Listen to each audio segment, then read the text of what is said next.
नमस्कार,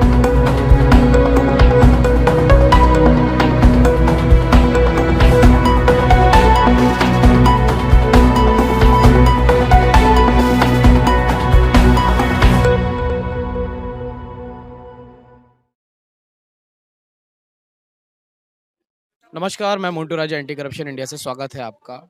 जोशी मठ को लेके तमाम जो है वो राजनीति गर्म हुई है। मेरे साथ मौजूद हैं देवेंद्र यादव जी, जो कि उत्तराखंड के प्रभारी हैं कांग्रेस पार्टी से। सर, जैसे कि अभी ये घटना सामने देखने को मिली है, कैसे देखते हैं आप लोगों ने अभी प्रेस कॉन्फ्रेंस की है, उसमें तमाम जो है केंद्र सरकार की तरफ से आप लोग कह रहे हैं ढिलाई बरपाई गई है या फिर संवेदनशीलता नहीं देखने को मिली है, क्या कहेंगे? मैं स्पष्ट रूप से कहना चाहता हूं कि ये त्रासदी कोई एक दिन की नहीं त्रासदी है। लगभग 1.5 वर्ष पहले नवंबर 2021 में सबसे पहली घटना सामने आई। वहां जो एक महिला थी, उनके घर में दरारें आई। उन्होंने सरकार को उसको संज्ञान में लाई गई। एसडीएम को मौजूदा उन्होंने अप्रोच किया, उससे अवगत कराया। इसके साथ साथ लगातार वहां पर जब ये समस्या बढ़ी तो वहां पर लगातार एक संघर्ष समिति का गठन किया गया और वो लगातार अपनी फाइंडिंग्स को सरकार तक पहुंचाने का काम कर रही है। मौजूदा उस समय के जो तत्कालीन विधायक थे, जो आज के बीजेपी के अध्यक्ष हैं, उनके संज्ञान में भी लोगों ने ये सारी बातें लाने की कोशिश की। लेकिन पिछले 1.5 वर्ष में सिवाय सोने के मुझे मुझे लगता है कि जो भारतीय जनता पार्टी की सरकार है उसने वहां पर कुछ किया नहीं। आज जब ये भयावह स्थिति हो गई है तो मोदी जी ने इसका संज्ञान लिया है, लेकिन मोदी जी के संज्ञान के लेने के बावजूद वहाँ की स्थिति भयावह है। उसमें वहाँ भी पर आपने कहा कि 5 दिन 6 दिन बाद मोदी मोदी जी को याद आया है। मोदी जी ने 5-6 दिन बाद संज्ञान लिया है और देखिए, मैं स्पष्ट करना चाहता हूँ कि आज से लगभग 5-6 दिन पहले माननीय राहुल गांधी जी ने इसके ऊपर बाकायदा अपना एक फेसबुक पे पोस्ट किया।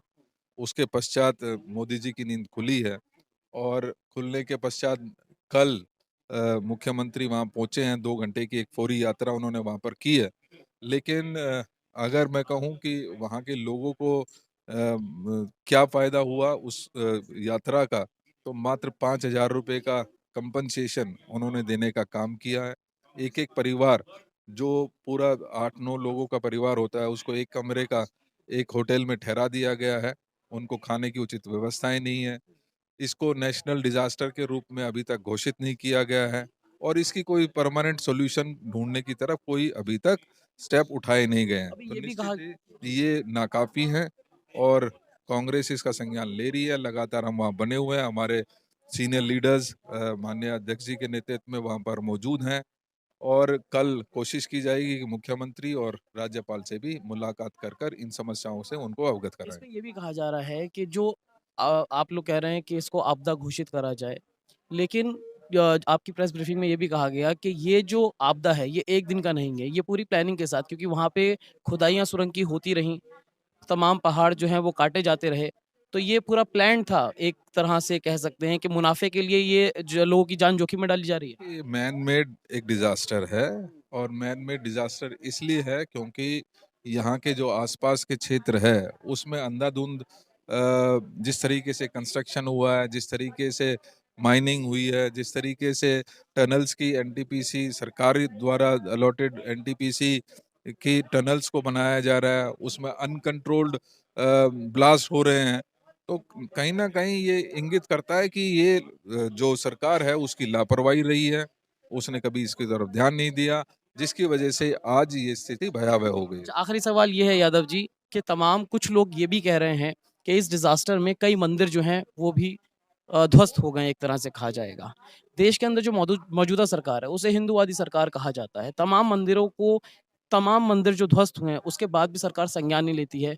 तमाम ऐसे नेता जो अपने आप को कट्टर हिंदू कहते हैं वो संज्ञान नहीं लेते हैं। कैसे देखते हो उसको? देखिए, दुख की बात है। आप ठीक कह रहे हैं कि ये वही सरकार है जो हिंदुत्व का और हिंदू धर्म की ठेकेदारी लेती है और जिस तरीके की ये स्थान है, पवित्र स्थान है, आस्था का स्थान है। यहाँ पर आदि शंकराचार्य जी ने ज्ञान प्राप्त किया और उसके पश्चात ही विभिन्न मठों का स्थापना हुई। बाबा बद्रीनाथ 6 महीने यहाँ पर होते हैं। उनकी पूजा अर्चना यहाँ पर जोशी मठ में की जाती है और जब इस तरीके की लापरवाही जोशीमठ जैसे महत्वपूर्ण धार्मिक स्थान के साथ की जाए तो निश्चित ही उंगलियां इनकी तरफ उठती हैं। हम इस बात को स्पष्ट रूप से कहना चाहते हैं कि इनको तुरंत इसके ऊपर कार्रवाई करनी चाहिए। मानवता के लिहाज से भी, धार्मिक लिहाज से भी इसकी ओर संज्ञान लिया जाना चाहिए और इन समस्याओं का समाधान होना चाहिए। बहुत-बहुत शुक्रिया। Thank you. तो मेरे साथ ये थे देवेंद्र यादव जी, जो कि उत्तराखंड के प्रभारी हैं। तमाम जो जोशीमठ में घटना घटित हुई है, उस पे अपनी राय जो है वो दी है। कई जो लोग हैं, 600 से ज़्यादा जो परिवार हैं, वो इसकी चपेट में आए हैं। तमाम जो मंदिर हैं, वो भी इस चपेट में ध्वस्त हो गए हैं। तो कई तरह से सरकार को जो है वो घेरा गया है। इस पूरी चर्चा के बारे में आप क्या अपने विचार रखते हैं? कमेंट द्वारा हमसे साझा करें। अगली अपडेट के साथ आपके सामने फिर प्रस्तुत होंगे। नमस्कार। सब्सक्राइब करें हमारे YouTube चैनल को और बने रहें हमारे साथ।